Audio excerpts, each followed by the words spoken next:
For our families joining us, I want to say good evening. Thank you for taking time out of your busy schedules to join us. My name is Sheila Mitchell. I work at the Association of Boarding Schools, and we're thrilled to have you this evening and have this great opportunity to speak to our heads of school who are eager to tell you about their schools and the transformative effect of boarding schools on children's lives. Our host this evening is Camille Colatosti. She's with Interlochen Arts Academy in Michigan. We have a great panel for you this evening from all over the US and Canada. And so at this time, I will turn it over to Camille for introductions.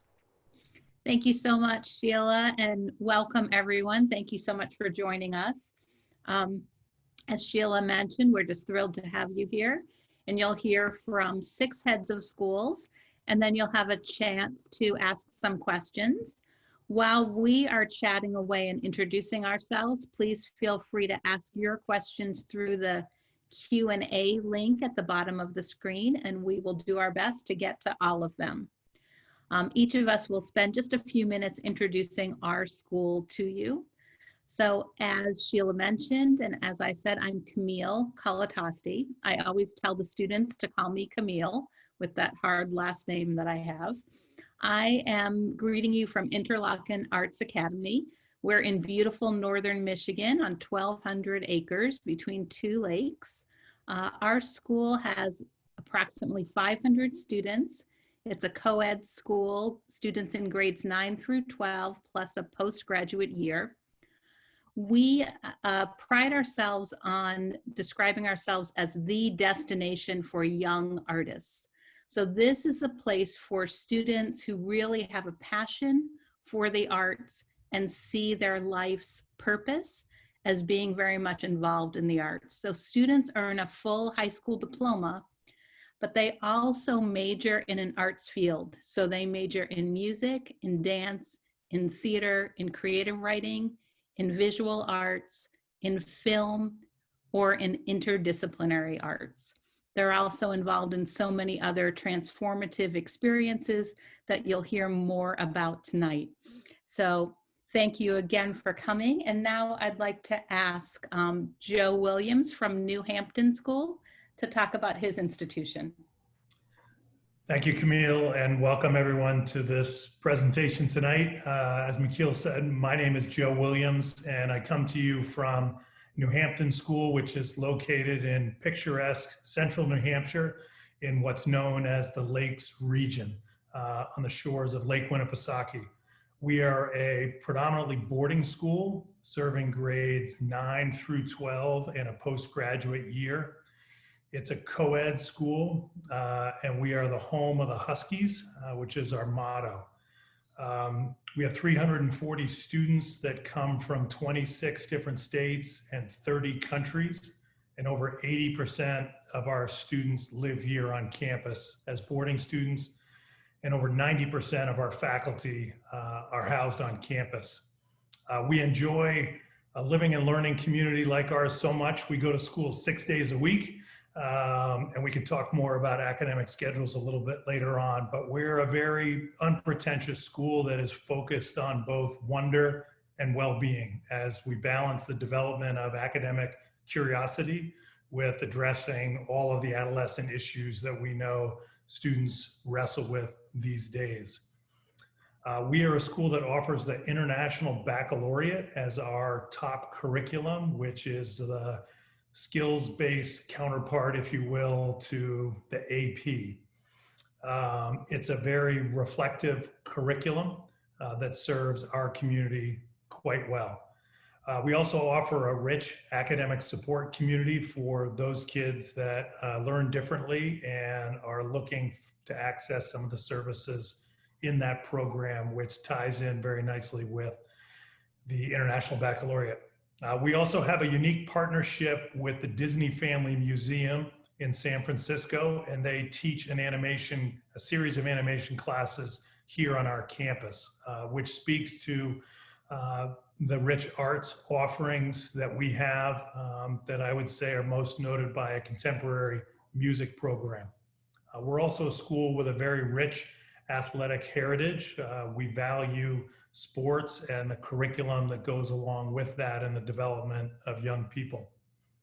And we have an employee body that is really excited about meeting kids where they are in their academic journey and willing to experiment, despite the fact that we're a school celebrating our 200th anniversary this year, which sometimes might suggest rigidity. And along with the traditions of all of our schools, today we celebrated Foliage Day, which was a surprise holiday for our students, a time to enjoy the outdoors and hike to nearby Burley Mountain as we develop community and experiencing the beauty around us. So thank you very much. I'm happy to be here tonight. Thanks, Joe. Now let's hear from Tim Richards from Pomfret School in Connecticut. Thanks so much, Camille.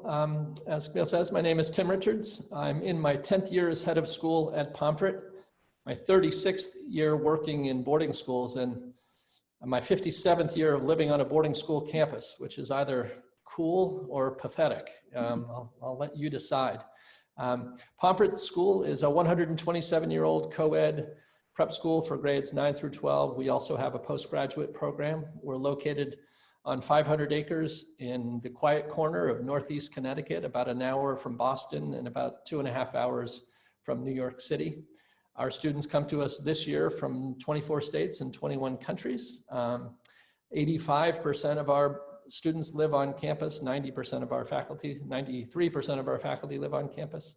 About 20% of our student body are international students, and about 25% of our students, domestic students, identify as people of color. And just one last statistic, about 40% of our students receive some form of need-based financial aid. The idea of students being heard and our core institutional values of community growth and integrity inform our programming, inform our philosophy, inform our decision-making on a daily basis. Our approach to teaching and learning is heavily influenced by the Harvard Graduate School of Education's Project Zero Classroom, which emphasizes the idea of critical thinking and making thinking visible. Some of our really signature programs are our Quest co-curricular program, which encourages students to think deeply outside of the classroom on topics related to diversity, equity, and inclusion, character and leadership, and student health and well-being. We have a program called Project Pomfret, which is a 2-week interdisciplinary experiential learning program that happens every winter for every student. We have a certificates program, which allows students in their junior and senior years to pick a specific area of academic and co-curricular interest and to shift and shape their program around that interest. It's a little kind of like at Interlochen, students at Pomfret can, if they choose something like a college major in areas of social justice and diversity, STEM, global citizenship, artistic design and expression, and others as they propose. Our collaborative learning center, like at New Hampton, provides multiple layers of academic support for a range of learners. And so we feel really good about how that is integrated into our academic program. I want to thank everyone for joining us tonight. I hope you learn a great deal. It's a pleasure to be here with you, and I hope you'll consider having a look at Pomfret. Thank you, Tim. Now let's hear from Rachel Stone from Canterbury School. Thank you, Camille. Good evening, everyone. And as Tim said, thank you for making time this evening to spend with us and learn a little bit more about boarding school. This is my 5th year as Canterbury's head of school, my 27th year as a boarding school educator. And interestingly, my undergraduate and graduate work is in biology and public health, which didn't make a whole lot of sense until COVID came around this spring. So you just never know when you're going to need to dust off your degrees from college and graduate school. Canterbury is an intentionally small school. We're right about 320 students in Western Connecticut in a safe and quiet sort of quintessential New England town, but just an hour and a half from New York City. So if you're calling in from that corner of the world, we're not too far away. We are also grades 9 through 12 with a postgraduate program. And again, we're in that western corner of Connecticut. So even though we're small, as many small boarding schools say, we still have quite a big program. So whether that's academics, athletics, the arts, or our college placement, and I'd be happy to talk about any of those programs throughout tonight. I think one of the biggest distinguishing factors of boarding school, generally speaking, is that programmatically we have rich and diverse and really extraordinary programming. And I know all of us would love to talk to you about that tonight. So what differentiates Canterbury really is our community culture. We have a Catholic heritage, which in 2020 means we are quite diverse. We are welcoming to students of all faiths, of new faith, of all backgrounds, but those core Catholic heritage principles really drive a culture that is focused on servant leadership, service to others, a values-based system, of course, and social justice issues. So that aspect of our curriculum has been present and a centering force on this campus from the very beginning of the school's history, and of course remains front and center today. To that end, we are putting up a beautiful new building in about a month, and it not only has an innovation lab and a digital media lab, but it also has a center for faith, service, and justice. So to have those spaces as priorities on our campus really speaks to our mission. Last but not least, we are open. We are in week 5 of classes. We are in person, and we are hoping, knock on wood, to have an abbreviated fall athletic season start this Saturday. And so like other schools tonight, we are on campus with students and really excited about that. Thank you. Thank you, Rachel. Appreciate that. Now let's hear from Ines Van Nostrand from Appleby College. Thanks so much, Camille. I'm just delighted to be here this evening. And I realize that with our guests here this evening, that many of you are thinking about what could be the most impactful, most generous, perhaps counterintuitively, the most caring gift that parents can think about giving to their children. And, you know, we're all huge advocates for boarding, not only of our schools, but of all the TABS member schools across Canada and the US. So Appleby College is in a little town called Oakville, which is just on the outskirts of Toronto, up in Ontario in Canada. Toronto being one of the most multicultural, safest, most cosmopolitan world cities, just a great, safe place. Oakville is a much smaller town. It's got that vibe, and we're lucky we have this spectacular 60-acre campus on the edge of Lake Ontario with a forest and a stream, so you kind of have the best of 3 worlds, feeling like you're in the country in a smaller town and part of one of the world's great cities.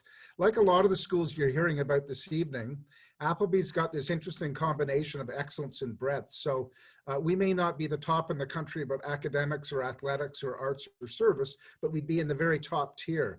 So we're one of the leading AP schools in Canada, and the rest of those programs are very much a part of everyone's experience when they come to the school. So combining breadth and excellence. In addition to that, you know, I really think school culture, and you heard about this a bit with Canterbury, we really value the idea of caring. And for all of us, and I think when we think back to our own teenage years, the idea of being in a place, a community where you really feel like you belong is a central part to being able to learn and to grow. And we really think caring is a very strong part of the culture at Appleby. And finally, the idea of relationships.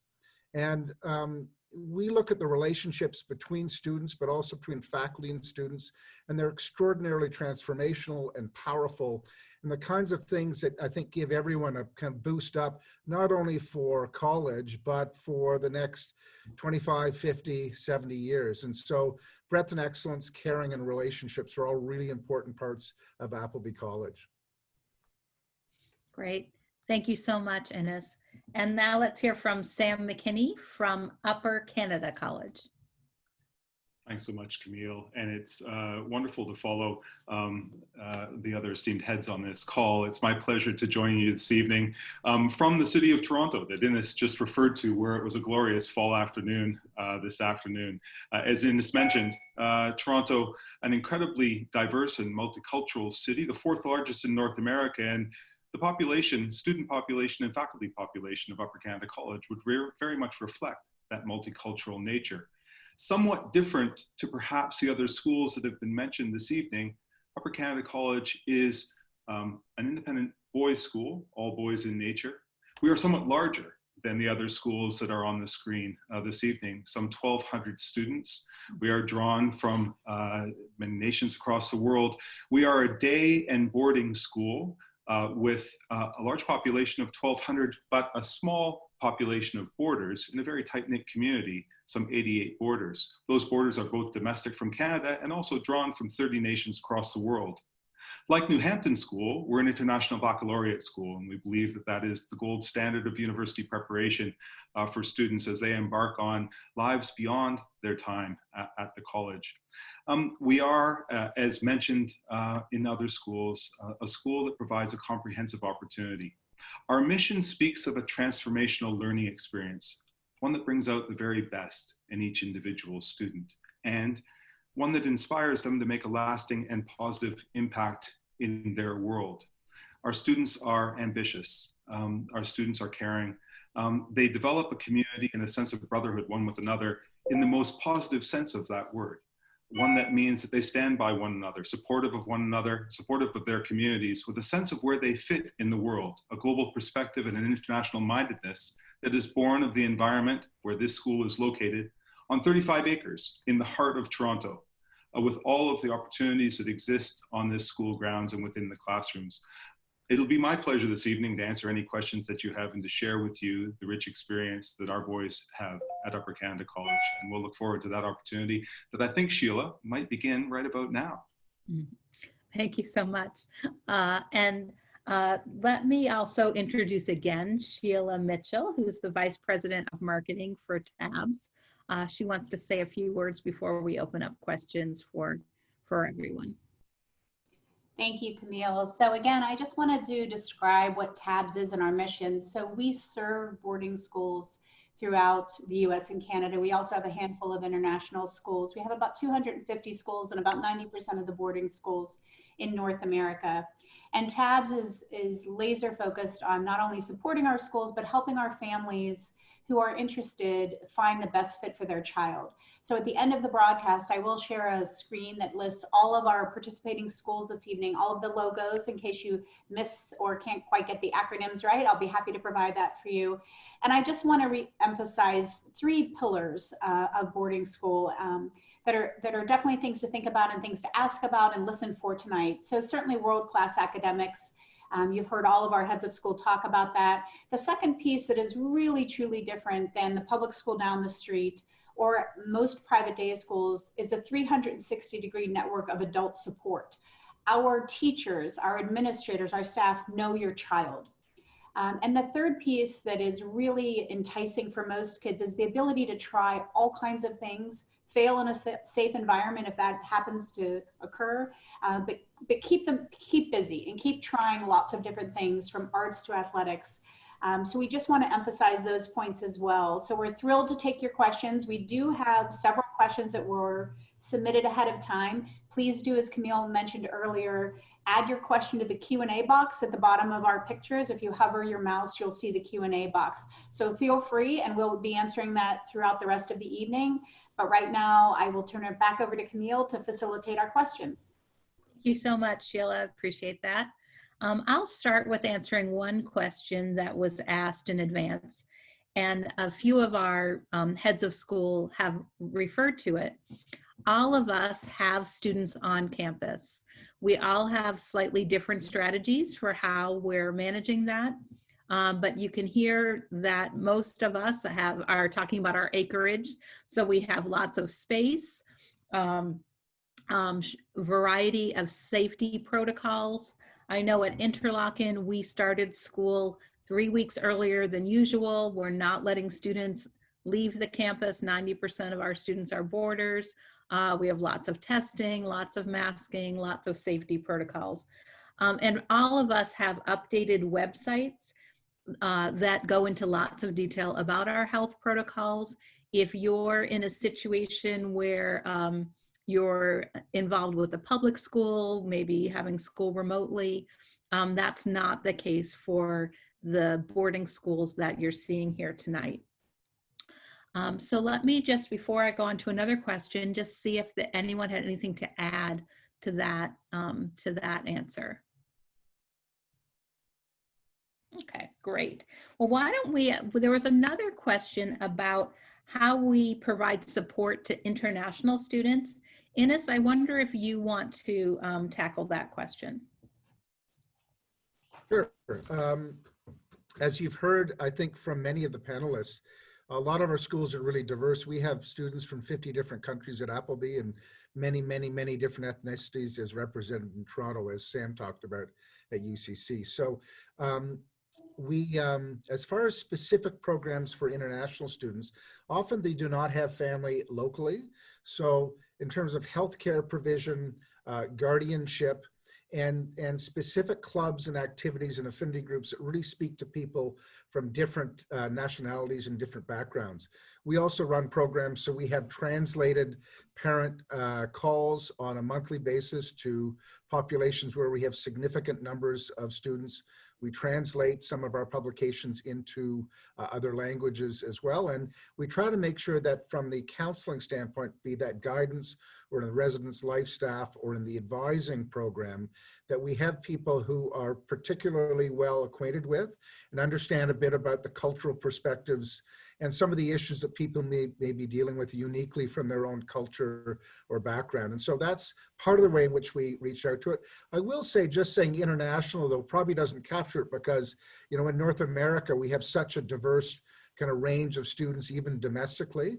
And so those same theories, I think, apply to both domestic and international students.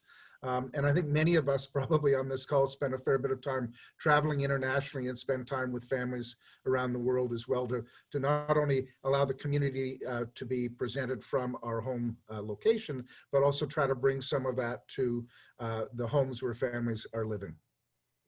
Thank you so much. Yes, I would say that's very true, although I imagine none of us are doing a lot of traveling right now.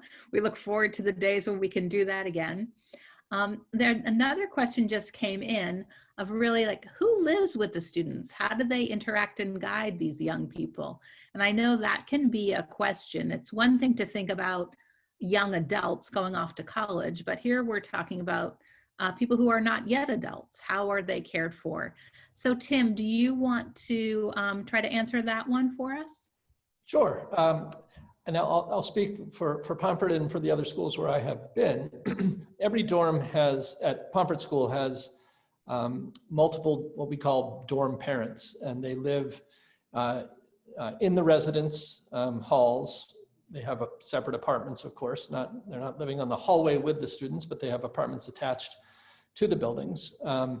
And all of our dorms have dorm affiliates who come in when the people who live in the buildings are not on duty. So these dorm parents live in residence. They're also teachers and coaches and advisors at the school on campus. And so they engage with the students at multiple points throughout the evening.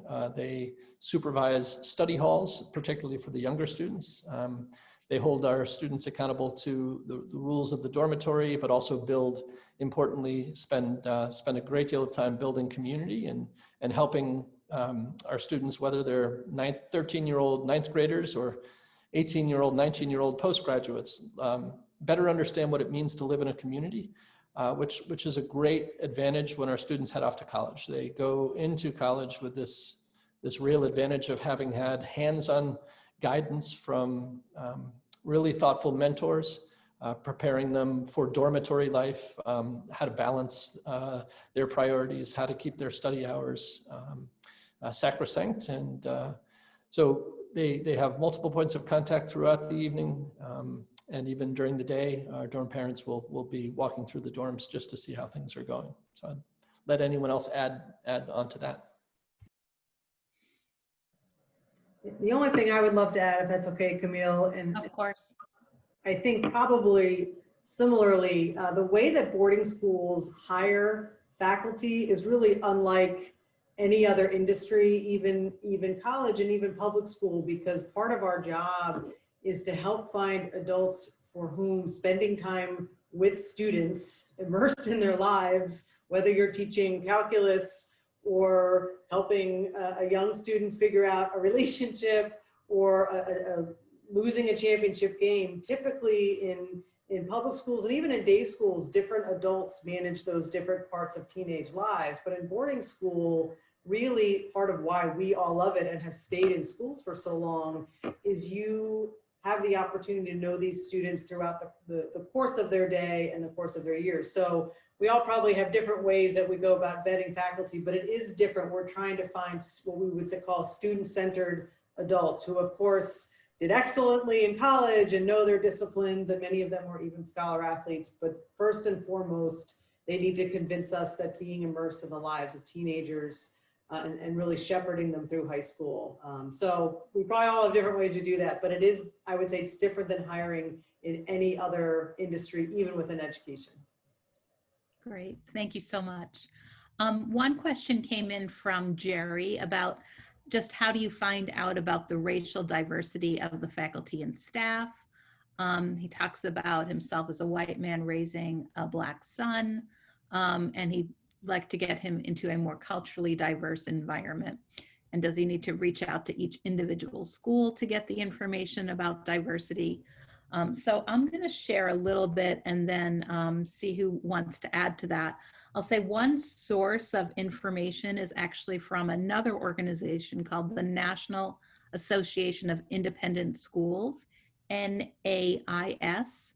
They have a database that is called DAZZLE by abbreviation, but if you go on the website, you can see that database. And so most schools choose to report a lot of information about the diversity, the ethnic makeup of their faculty and staff, as well as their students.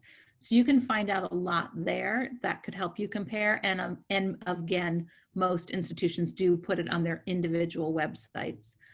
Sheila, are there any tabs resources that are especially helpful for that information?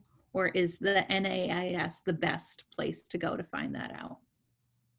I think that's the NAIS is a great sister organization of ours, but I think talking to individual schools, and I bet every head of school tonight would be able to share a piece of their story with Jerry and others. So I know Ines had said he'd like to answer, but I think this is a great question for all of our schools to at least briefly touch on if you choose to.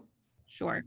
So I'll just mention that at Interlochen, we have 20% of our student body is international and 25% of our student body is composed of Black, Indigenous, people of color students, and that our faculty is reflective of that, although I'll say the percentages are not quite as high.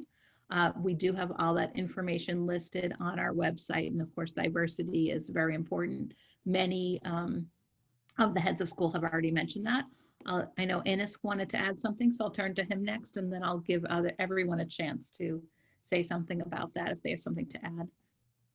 And thanks for the question, Jerry. I think it is a really terrific question. And these days, certainly the questions of diversity and equity and inclusivity are front of mind, I think, at all of our schools, and in fact, across North America and around the world right now. So it's interesting. I would say in Canada, this is maybe a difference between Canada and the US. So as Sam's talked about, we have a profoundly diverse community in our region. So I think the majority of our students would be BIPOC.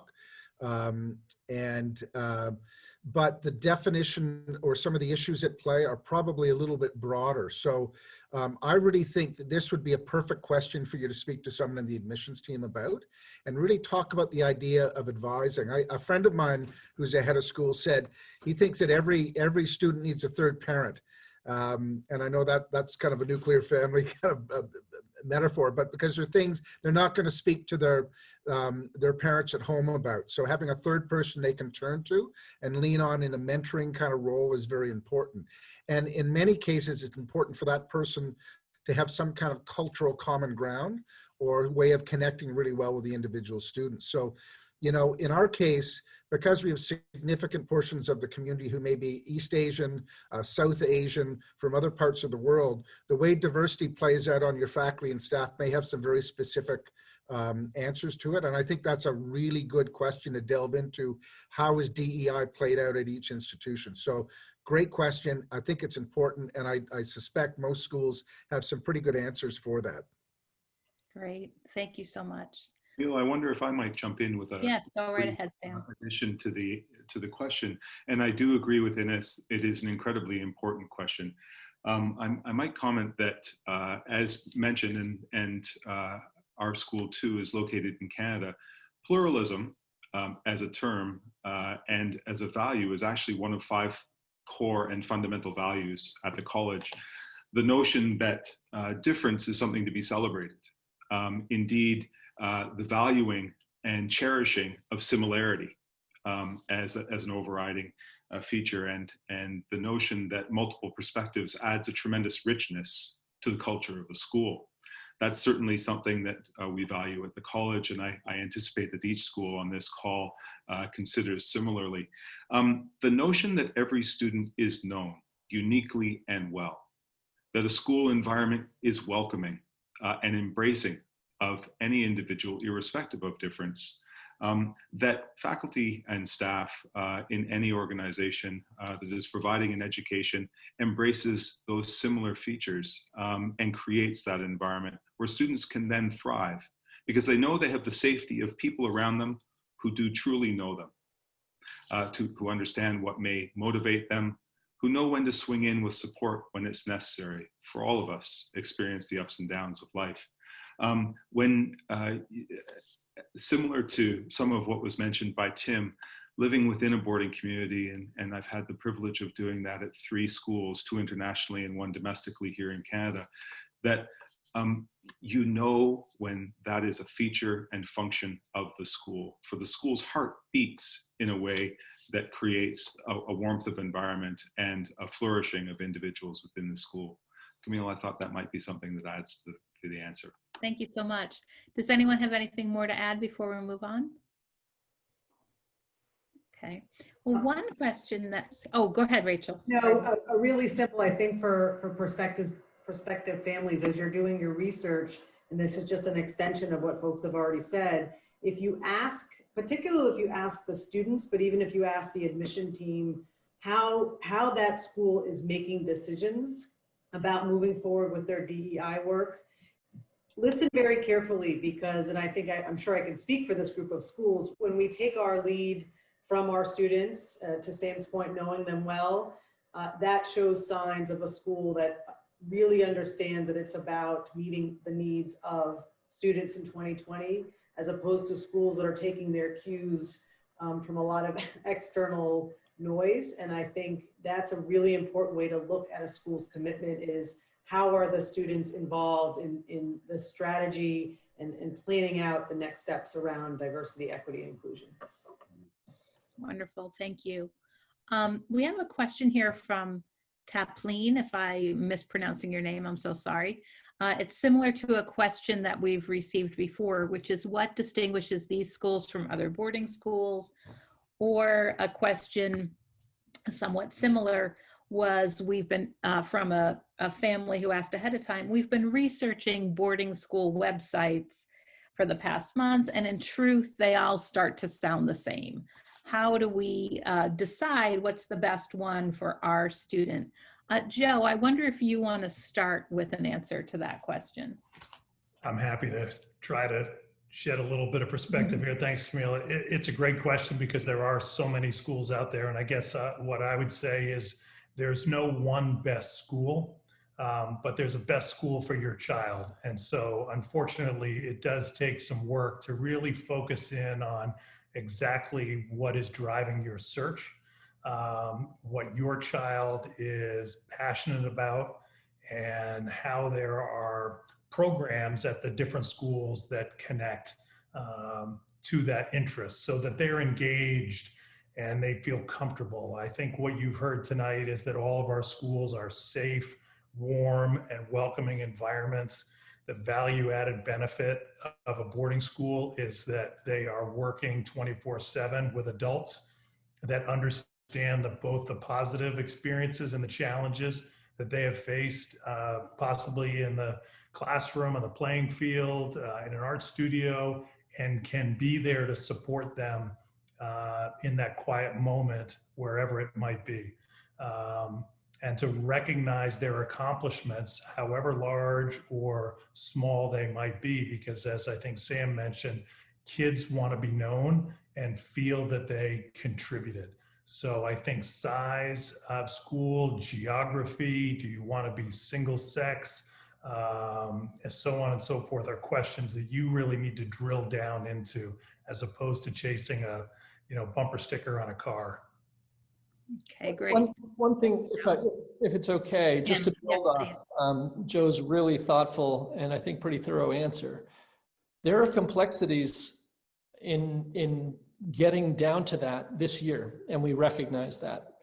It is harder for you to make judgments about these schools, all of these excellent schools, the ones on the call and other great boarding schools, without getting on campus. And for years and years and years, when people have asked me, not just about how do you decide what boarding school to go to, but when we talk to our parents about how do we decide what college our children should go to, so much of that has to do with, and historically has been, you've got to get on campus, you've got to get a feel for the place and the culture, you've got to go and kick the tires. Kicking virtual tires is really hard, so it is going to require this year a little bit more intentionality on the part of families. Maybe a few more phone calls, maybe some more virtual or Zoom type conversations with members of the community. The good news, if you're picking one of the 6 schools who are on this call, you can't go wrong. But you really do, to find the right fit, and we talk about fit all the time, you're going to have to do some different type of digging, because at least at Pomfret, and I'll speak for Pomfret only, right now, we're not having live in-person tours. That may be coming down the road, but right now we're asking people to do it all virtually. And it's a pretty good facsimile for being in person, but it's going to require a little bit more work on your part. I just wanted to add that caveat for this year, and hopefully this year only. I assume what differentiated our schools was Tabs was after the best looking, most talented, and most charming heads of school of all the members. So that's probably the greatest differentiator. But, and I think both Joe and Tim hit the nail on the head, certainly on the macro level. And I think how you do this virtually, the more your kids can speak with students at the schools and have them talk about day-to-day experiences, what life in the boarding houses are like, getting into the culture, because beyond the geography program and the macro pieces, it's really the culture and the gut connection that a child feels or doesn't feel that I think will drive their own sense of personal commitment when they get to a school, right? Because if the kids are on board and saying, hey, this is the place I really want to go to, you're 90% of the way there, because they're going to make that a great experience. It is so true, Ines, and I'm certain that each of us at different points in time have pointed to our students as the greatest advocates for our school. Their voice, their feeling of belonging within the school, their experience, and they are so articulate in sharing that. So the opportunity to learn from students in the school would be a wonderful one if we're able to provide that opportunity for families. We look forward to doing so. Wonderful. Thank you so much. And I know that most institutions right now have created virtual tours. Their admissions office are providing opportunities for you to engage with faculty and with students. And if they're not, you can ask for that as well. And I know our school right now in Northern Michigan is not allowing anyone on campus who's not already part of the community. We have adjusted our calendar this year. I'm guessing many people have done that. So we will have a pretty long break, most of January. So it will be possible to visit the school then. It's Northern Michigan in January. So it's not the same as Northern Michigan in the summer or the fall. And there won't be students there, so it will feel a little different. It relates though to an upcoming question here that we got from Annie, who says she has a student right now who her student who doesn't know what excites her. She wants to try everything offered in high school, and she's struggling a bit right now with her online high school in 9th grade. So how can she make her application stand out when she's not really able to participate in many normal high school activities? What advice do we have really for potential applicants, for the students who will be joining us next year? How do they make themselves stand out a bit in that application process? Rachel, do you want to try that one? Sure, I love this question, particularly because it allows us to highlight some of the biggest differences between boarding and day, boarding and public, and even some of the biggest schools, but I think boarding school in general. So as educators, particularly who have chosen boarding school, we expect teenagers to still be messy and complicated and figuring things out. And there's so much pressure in this generation to have already selected the sport or the instrument or the language or the passion by the time they're 14 or 15. And we know that while that does happen on occasion, the 4 years of high school are really supposed to be a time to figure out what resonates, what excites, what feeds a curiosity. And so what we're looking for in that application is that openness. And I would say even more so, we want to bring students to our campuses who want to take advantage, not just of programs, certainly that's part of it, but take advantage of the opportunity to help build the community, to help build the culture. I always say to our students, the adults, you know, we can set the rules, but it's the students who set the norms and the culture. And so in an application to show that interest of, I want to be a part of this, I want to contribute to this. And I would be honest, you know, your child could say, I'm not exactly sure how. There are lots of different things I like. My admission team would love that application because that's the point of us offering, not again, just so many programs, but expecting, even if you come in with one sport you love, you're going to try a couple other ones too, because we believe philosophically in trying new things, even when you're 17 or 18. So my encouragement would be very honest, but show a genuine interest in helping build the community, build the culture, and be a part of something so that you're impacting. Great, thank you. Does anyone have anything to add to that? I may just make another just quick comment. I think our admissions team also appreciate that this year is chaotic and non-traditional, and so they're not looking for kids who are popping in the traditional way. And I totally agree with what Rachel's talking about. If you look back to when you were 15, what you loved when you were 10 changed by the time you were 15. What you loved when you were 18 was different than when you were 15. What you loved when you were 24 was different than when you were 20. And so having that sense of adventure and curiosity is actually, I think, for all of our schools more valuable. But here's the thing, just as schools aren't going to be putting, I don't think, too much emphasis on what's happened over the last 9 months in your child's life as far as assessments. As you're looking at schools, I also, of course, what's happening during COVID-19 is relevant, but most of you are making decisions for 3 or 4 or even longer years into the future. So while some element of your decision-making is probably tied to the next little while, I try to also think more broadly about what the natural normal school program looks like. And I put most of your emphasis on your decision-making to not the kind of unconventional period of time that we happen to be in. So, you know, two of our signature programs, we have one of the top outdoor ed programs and probably the top global education program in Canada for a mainstream school. Well, both of those are very much compromised over the next while. But if that's the kind of thing that you want, then, you know, our hope is within the next year, but 2 years, 3 years from now, those will be back as very strong elements of what's going on. So the same way we look at your kids, I think you should look at schools that way. Okay, great. Thank you so much. I'll add a little bit of an Interlochen slogan, which I think ties very nicely with a lot of what we're hearing. And that is, we talk about turning a student's passion and potential into purpose.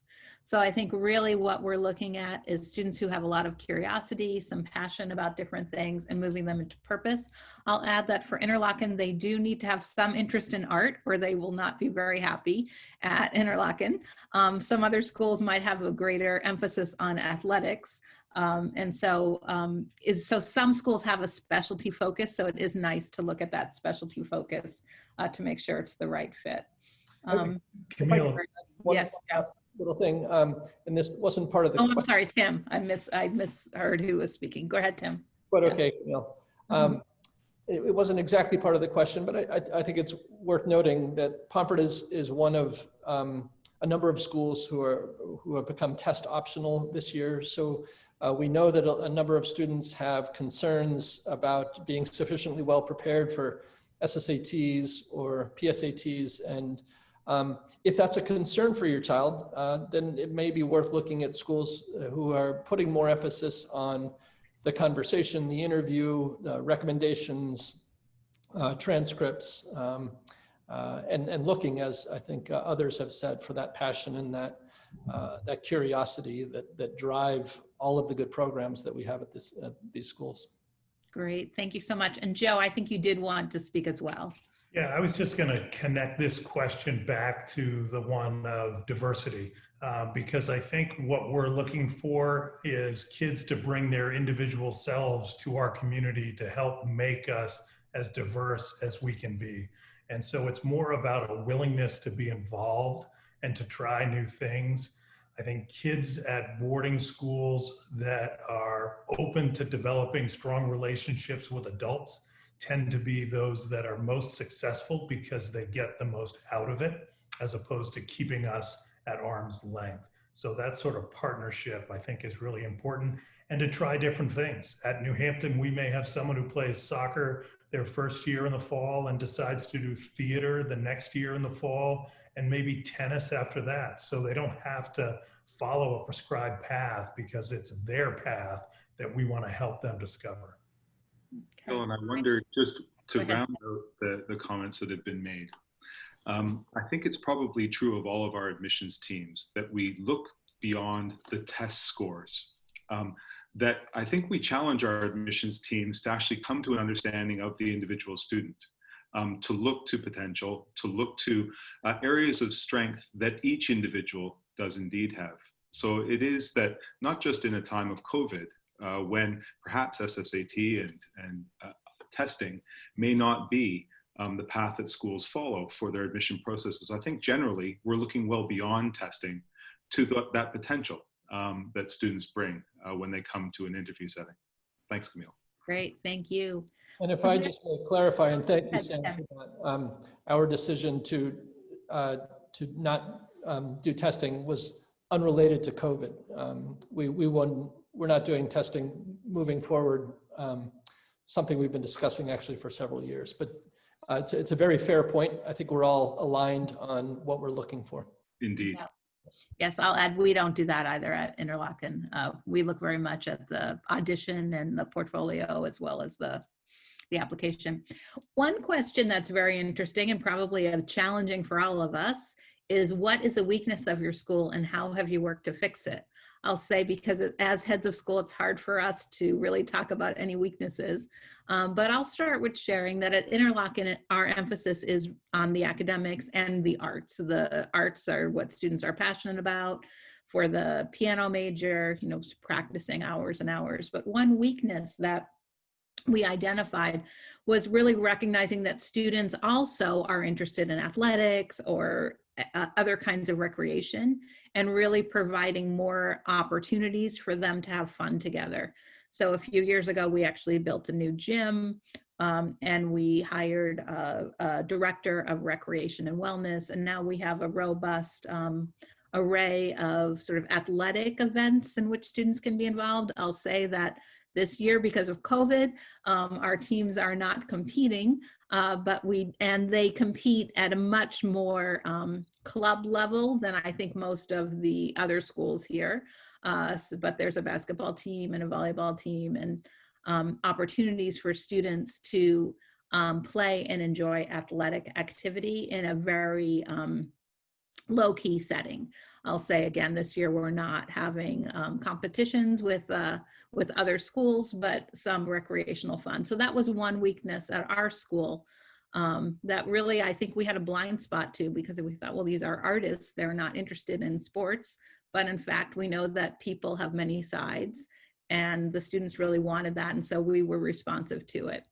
I wonder if anyone else wants to tackle that question. Who would like to go first?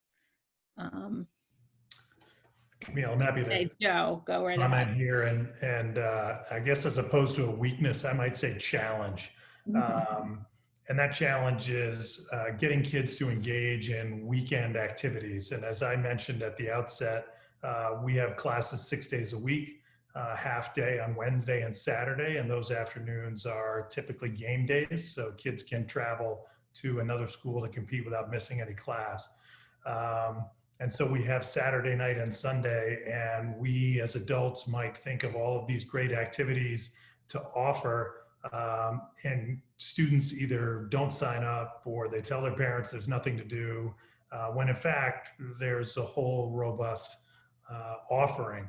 And so that's something that I think annually we try to massage and figure out how best to get students out and to socialize during these times that really do help build relationships within the community and new experiences. Excellent. Thank you, Joe. Rachel. I'm going to cheat a little, but I think it's a good opportunity for all of us to acknowledge, I think what had been a weakness in boarding schools, historically boarding schools, the academic rigor and the intensity sort of won out, and I'm talking years ago, but that was sort of the expectation, the pure expectation around boarding schools was the academic grind, to the point that at some boarding schools, the emotional health of students really fell so dramatically second. And I think all boarding schools really have acknowledged that the emotional health, mental health of our students, of course, needs to be a priority. And as boarding schools, we are able to do that extraordinarily well because of all of the things that you've already heard tonight about the number of adults who know the students, the teams that wrap themselves around kids so that we see them in the classroom, on the playing fields, on the stage. We meet every week to talk about how our students are doing, sure, academically, but also, are they connected? Do they have friends? Do they seem homesick? Are they eating in the dining hall? Things that seem a little bit almost silly, but when we've done this long enough, we know the pattern behavior to look for. And so I am sure all of the schools on here can acknowledge that we've come a long way in terms of how we help our students and manage mental health. And now we're in an excellent position to do that very, very well for our students. Yeah, really nice answer and really true. And I will say with the COVID situation, we've all been looking at that even more carefully to make sure we're supporting students' mental and physical health. This discussion has veered a little bit and leads nicely into another question here, which is really about from a parent whose child is dyslexic, and really wants to know, can our schools with that academic rigor, do we have the appropriate supports to support students with learning disabilities? And I think that ties in very well with what Rachel was just sharing. And I would say our schools really are geared to work with students individually with their learning disabilities. And I know at Interlochen, and I think at all these schools, there's a robust team of people whose job is really student support. I wonder, Tim, if you want to add a little bit to that answer and speak about your school. And I think Sam, it looks like you want to talk as well. Yeah. And in my introduction, I alluded to our Collaborative Learning Center. Yeah, I can speak from personal experience as the father of a Pomfret alum who is dyslexic and who relied on our services, really robust services.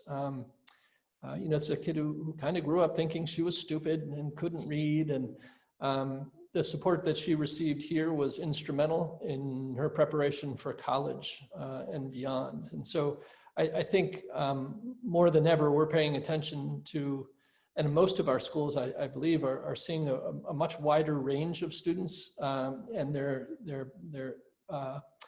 academic profiles and their learning styles. And we're talking about it now in very open ways, acknowledging that different learning styles do not mean different levels of intelligence or intellect. And we are, I think, I can speak for Pomfret, very well prepared with a tiered system in our Collaborative Learning Center. You can read about it on our website, and students can get different levels of support depending on their specific needs. So dyslexia is something that we handle on a daily basis. Thank you. Sam, did you have something you wanted to add? Sure, and Tim, I appreciate you sharing that story because mine is not terribly different. I have 3 sons, and our middle son, similarly, is dyslexic. And I suppose we probably would all agree as educators on this call that there are probably as many learning style differences in our institutions as there are students. That's the reality.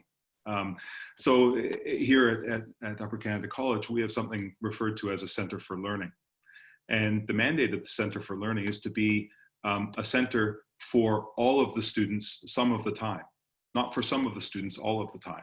Mm-hmm. Because in reality, every student has a degree of difference. And there are times when you swing support in for a student who has a concussion and is recovering from a concussion, mm-hmm. or an individual who, as my son was, is dyslexic.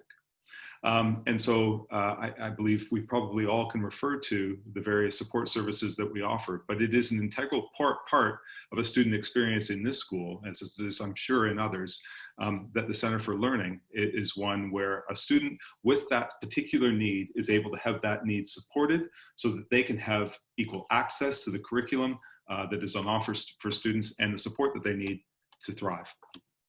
Great.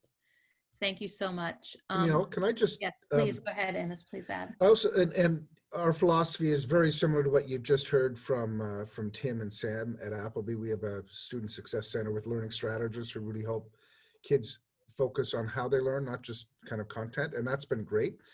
But the reality is different learning exceptionalities, there's different degrees of that.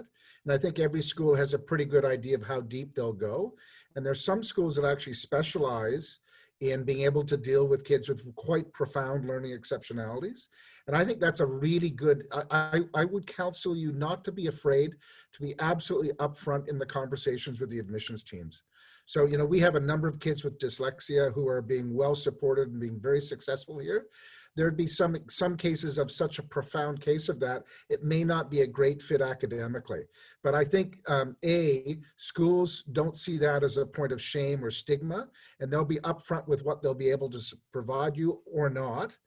And B, I think tabs would probably be quite helpful in being able to say, here are some schools, depending on the profile of your child, who we think would provide the degree of services that you're after. So I would counsel people really to be honest during the admission processes on many, many things. Great. Thank you so much. There's a question here about how do we think precautions will evolve as the year goes on to ensure student safety. So we probably all have a slightly different answer to that, but also probably mostly very similar. And that is that the precautions will, I'll say at Interlochen, they're going to be continuing really as they are until there's really a medical breakthrough or some profound change or some mandate from the government. And they're really, I'll say, based on, you know, a series of sort of preventing, who's sort of limiting who's on campus, lots and lots of cleaning, lots and lots of personal hygiene, masking and social distancing. Those are sort of the fundamental aspects. I wonder, Joe, if you have anything to add to that from the perspective of your school. And maybe in Canada, they're doing things a little bit better than we're doing in the US, so maybe they have some light to share with us. I think we are all recognizing that we're in this for the long haul and that there are going to be some bumps in the road, but that we're confident we're going to make it, so to speak, in terms of being together. I think at New Hampton, we're looking at it not only from a health standpoint, but frankly, from a safety standpoint as it pertains to the political climate in our world right now and the upcoming election in the US, and what responsibilities and opportunities do we have to care for our kids as this unfolds. We have made the decision to keep our residence halls open throughout the year so that our international students and even our domestic students that would prefer to stay with us, and it may not be feasible for them to travel for any number of reasons, can do so. And so we want to continue to be that sort of safe haven from both the social, emotional, and health standpoint, as I'm sure my colleagues are thinking the same ways at their schools. Wonderful. Does anyone have anything else to add to that? Okay. There's two more questions which I think have probably a relationship to each other. One is, are there guidelines or restrictions around the use of social media?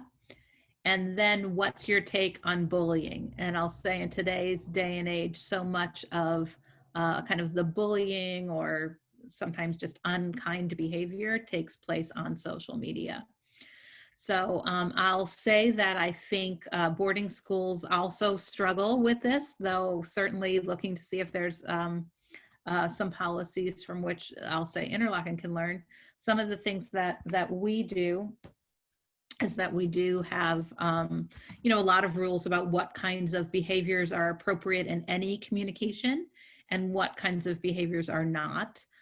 We also have some restrictions on Wi-Fi use and ability to just have access to be able to do that. And sometimes when just the Wi-Fi at night goes off and students have to stop. And then we also have a pretty tightly monitored internet and Wi-Fi where the really smart IT people can see what's being said and where it's coming from, and we can have conversations with the students who were involved in those sorts of things. So perhaps others have some more to add. Inez, how about at Appleby? What kinds of things are you doing? Listen, I think you made some great comments, and I'd echo some of those, but to take it to the high level, there are very, very few schools you're ever going to run into, unless they're tiny schools, don't have some degree of social problem or some degree of bullying. And I think especially, I'm going to say grade 7, 8, 9, maybe 10, as kids' brains are reforming and the dynamics and how they socialize is actually turning on their ear. And there's a lot of really stupid, irrational things that happen. I'm not talking about at Appleby per se, of course, but when I think Sheila made the comments about what we're all about as boarding schools, it's that 24/7 idea of how do you help kids grow up? And by the time they leave our schools, be well-formed adults with a strong sense of judgment, a strong sense of how you interact with others, and a moral compass may be too strong a word, but a sense of ethics in terms of how they operate. So what we try to do, and I think what all of our schools try to do, is have systems and discussions and ways of helping people cope with what are sometimes stupid decisions, and learn from that and move forward and have them grow up and have their personalities and their characters continue to evolve. And so it's not around a question of do this, don't do that, or we're eliminating any contact with this potential dangerous thing and therefore keeping you safe, because the reality is once they leave our schools, it's wide open. So what we're trying to have in them is a good sense of judgment. And we certainly find, for instance, by the time kids are in grade 11 or grade 12, instances of bullying have gone through the floor. And in grade 12, frankly, I have not seen a significant issue with that for a long time. So what we're trying to do is go through this whole sense of human development. Yeah, of course, we're trying to teach history and math and have good athletes and great artists, but really it's about developing their character. I think that's what boarding schools, almost more than any other kind of school, provides a kind of forum for that to happen. And bullying would just be one example of that. Yeah.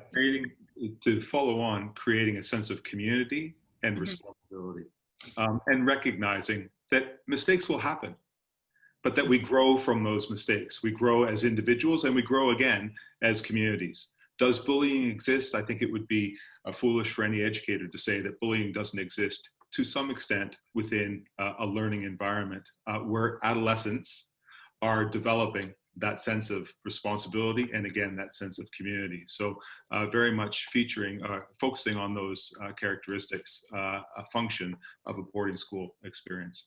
Okay. And I'll say Joe had mentioned this just a moment ago about just the way that, at least in the United States, it's so polarized right now with the political situation. So I'll say a lot of us are probably emphasizing compassion and respectful discussion and really trying to create a community feel and using the election as the opportunity to do that, sort of saying, here's some different ways that people can respond.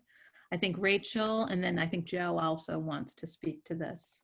Two quick ones. On a really practical level, I would guess that most schools, certainly Canterbury School, there's also a staged approach to our students' use of devices and Wi-Fi. For instance, our freshmen or our third form boarders, their cell phones are literally outside their dorm rooms during study hall, and their Wi-Fi cuts off earlier.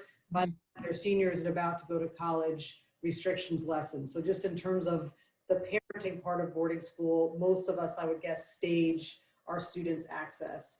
And then on the other side, yes, we all of course have robust handbooks and codes of conduct, but ultimately, to echo, this really comes back to culture and how students hold each other accountable too. And I think at the end of the day, we all teach our students, the only thing you cannot do is nothing. So whether you talk to a student leader, a coach, it doesn't have to come to the head of school. It doesn't even have to go to the dean of students, but you have to have the backs of your peers. And that is harder when you're a freshman and sophomore to trust people around you. But ultimately, it does come down to the culture that we foster at boarding school. Thanks, Rachel. Joe, did you have something to add as well? Yeah, related, we have not talked about the advisor programs at our schools, and that could be a whole nother hour. That adult who is essentially the quarterback for your child's program, both in and out of the classroom. And we all have proactive curriculums that are being delivered through those advisory programs so that kids understand the boundaries. And then I just can't emphasize enough what Rachel said about student culture, because we're all trying to develop kids that are engaged in our community, and they are the ones that are going to help new students understand what it means to be a New Hampton student and what's allowed, or a Pomfret student or a Canterbury student.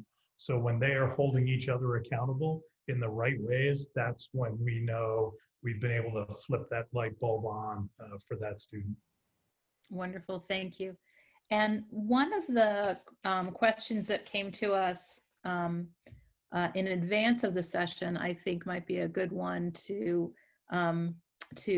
perhaps as our final question, because it very much relates to this, and I'm going to ask Tim to address it first, which is really talking about that transition from public school to a boarding school environment. I think talking about that advising model, the community model, are key elements of that. Tim, I wonder if you want to speak a little bit more to that transition. Sure. I think, and I suspect this is true for all of our schools and all of our students, if they have not been in a private school before they come to Pomfret or to one of the schools on this call, or most boarding schools that I know, they're going to be in for quite a surprise. They're going to recognize a new level of accountability. They're going to recognize a new level of engagement from adult mentors in their lives, in the classroom and on the playing field and in the dormitories. Parents are going to be, they're going to recognize a sudden and newfound and profound connection with adults in their lives, probably more so than they were getting from their public school, their children's public school teachers. No comment on the public schools teachers. They're wonderful teachers in the public school system. But at boarding schools, that connection, that contract, if you will, between families and the school is intimate, and the connection that students have, and it doesn't take them long to get used to it. And I always tell students who are looking at boarding school, if you don't like being around adults, if you don't want adults invested in your life, on a pretty frequent basis, boarding school may not be for you, because that's what they're going to get. And we see typically that transition happens very quickly for some, somewhat more slowly for others.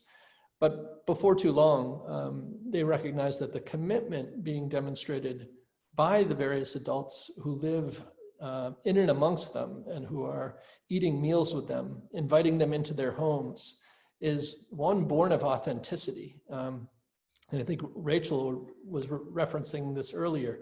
You don't go into boarding school education casually, because we filter that out, but B, because it requires a really, really intentional commitment to young people their well-being, which has to be central in all of our practices, on a daily basis, 7 days a week for every day that these kids are on campus and with us. And so that transition can be overwhelming. We believe it's overwhelming. I believe it's overwhelming in a really positive way.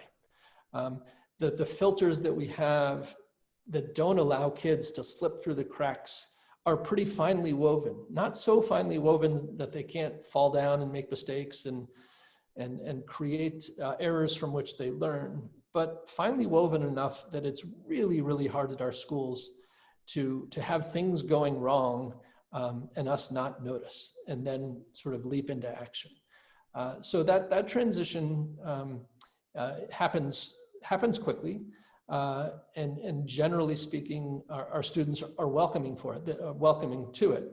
They've seen that in the application process. They've seen it during their interviews and in their engagement with our schools. And when they come to the school, they're looking forward to that type of intimacy. And so I think it can be a little bit of a challenge, but the benefits are pretty immediate to our students. And you don't see a lot of early term, first term students at our schools who are saying that they just haven't gotten to know the adults in the community yet. So lots of good comes from it. Very nice. Camille, if I can add just from a logistical standpoint, I think we all work to keep our new students as busy as we can during the orientation process so that they're not second guessing their decision. Mm-hmm. And I often tell our new families during this orientation period about the 50% rule, which is that we're going to believe only 50% of the horrible things they tell us about you if you do the same for what they might tell you about us. Because it's all about helping these kids start to solve their own problems and not have you do it for them as they build that capacity for self-advocacy. And so leaning on whether it's an advisor or a coach or a house parent. So you listen and you redirect. But I think that there are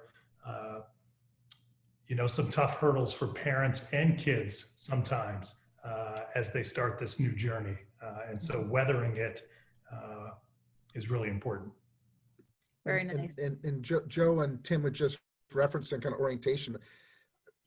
This is probably would be a new concept for many people coming from the public system, is that most of the boarding schools I've seen take a huge chunk of time, sometimes a week, sometimes longer, where the activities are not about classes, actually. It's about kind of ice-breaking things, getting to know one another. We send all of our grade 9s up for a canoe trip with their advising group, day-end boarding students and their faculty member and a guide, and they get to know each other. So it's kind of fun activities where the number one focus is getting that sense of belonging and getting your feet settled, because once that's in place, the rest of it becomes much easier. So boarding schools, I think, do orientation and do that kind of induction piece really, really well.